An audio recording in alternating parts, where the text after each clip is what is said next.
Zerukwago swali musomesa Lumbuye obena kuzino wali abiki musomesa nayo nafogena tulaba kimafia ticha Lumbuye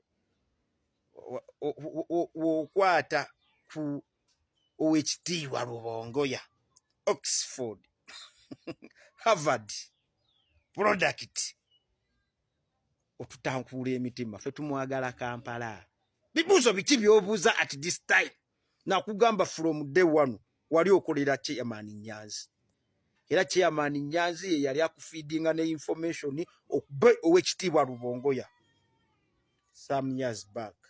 President Navayo now a detailed explanation of how he met Honorable David Lewis Rubongeya na tunyonyola nga we yali omusomesa we amusomesa constitutionalism ku Cavendish University.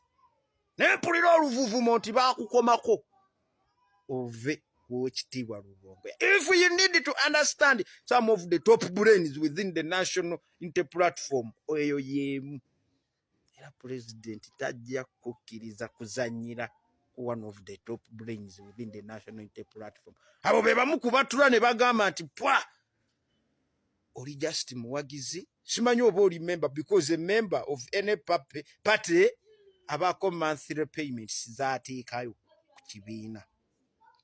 Simanyi oba oli member a full member ninze kati nkwadressinga nga my fellow supporter. Lumbuye nonyerezaako ku Daudi Ochenge yava atya gye yava najja n'agenda mu parliament ya Uganda ng'akiikirira Mityana. Ekyo kyonga temukyogerako kiki? Kati let me break it down for you. Kati some of those top brains ebitundu bye zivaamu muyina kyemutannategeera kana akalulu ka 2021 elections was a reminiscent of the 1980 elections where DP won multiple seats within the parliament. By then it was a parliamentary system. Ngasinga abakulembeze abangi yalondebwamu anakulembera eggwanga prime minister. Okay? DP yawangula, DP newangula eyo Busoga, DP newangula.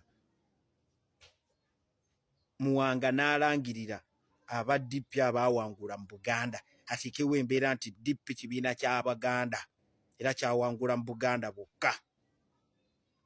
Then abawangula Busoga ne bitundu ebirala aba DP n'abagaano balangirira. Ne kala akayiringu ka Museveni in the 2021 election is what it exactly did. Lumbuye Fred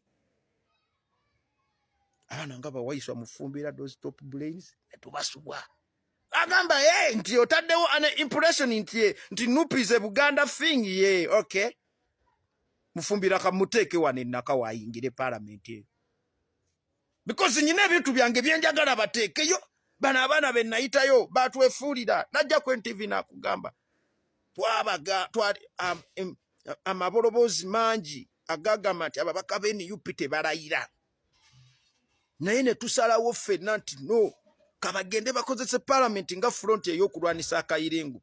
President na expressing his dissatisfaction on NTV nti naye kyankuba enchukwe nti ababaka banga abanupu abamuwe batuuka eyo badda mu kwekkirizanya na kayiringu Bampugamaana Charles Tebandekimana bakazibwe Bashiri bakakembo kano kakayiringu kano kani ka Dr. Twaha Kagabo akakayiringu ke Rwanda.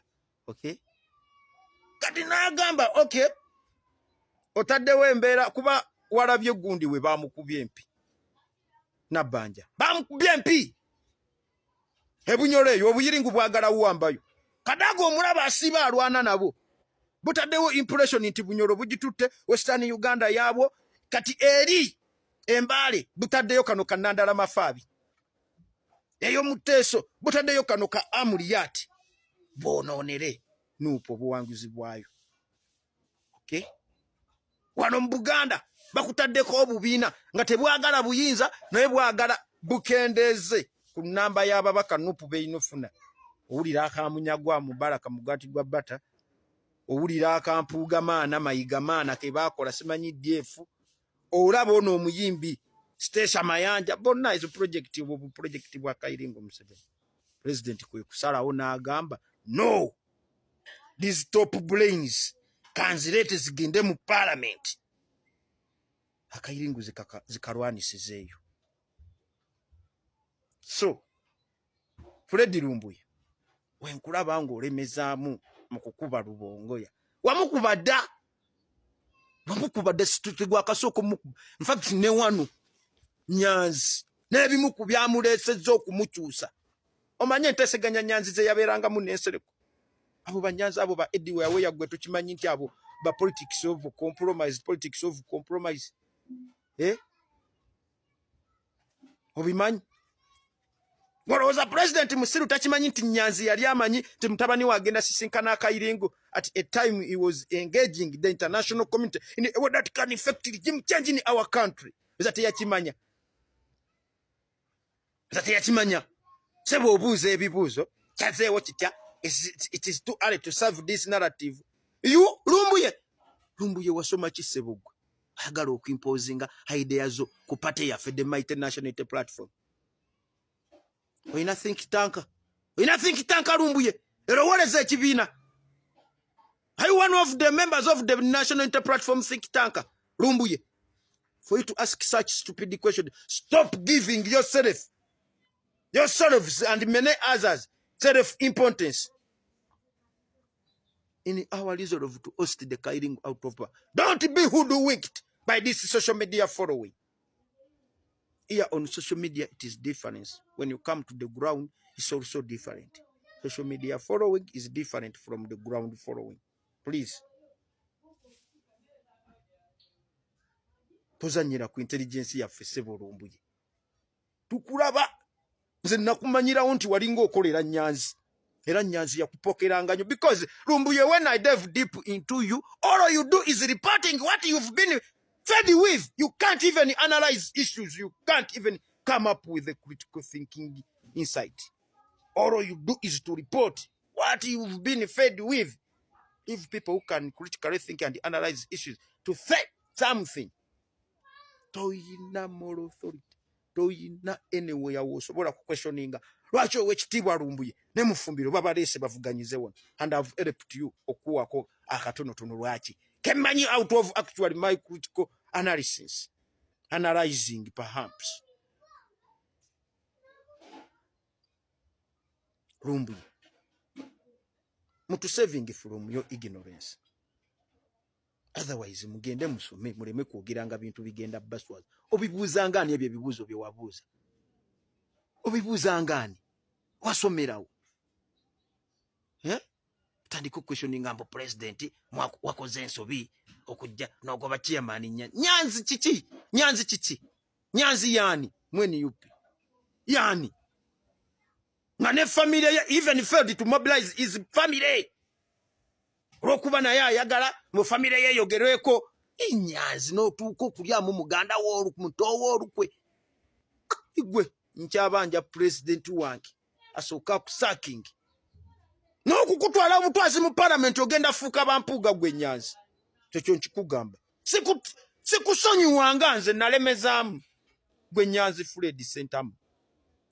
Tutakorugizigiza akaana kagenze kasisinkanya Akayiringu ne muwotalinga down effort sizo omwana wattu.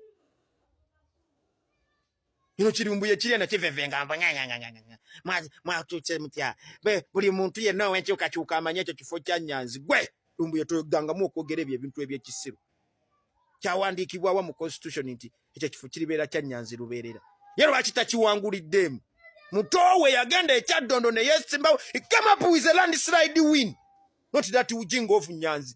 Ne bakibba, ne bakiwa ssente, ebintu ne kibifutyanka. Wacha ujinga apa. Tetugenda kuddamu kukkiriza obwo busirisi. Ebyo ebibuuzo genda obibuuze nnyoko gwe Lumbuye. Kiringana amazzi. Nonsense. Wesibota ku wekitiibwa Lubongoya, some of the top brains zetulina. Omanyi president efforts ze yateekamu okulikulutinga those top brains abaana abo. Okay? Wana abaana we bakyuka abafeddemu ne basala ne badda mu NRA. Kagame 37 abavubuka bafeddemu yabakwata n'abatta. Ne mwagala tubakole. Lwaki temutuwa space ne tutuukiriza ekintu kyaffe nga tukyagala? Nonsense. Defection is a day not allowed. Kuza lwaki bateeka ntwe muba mwagala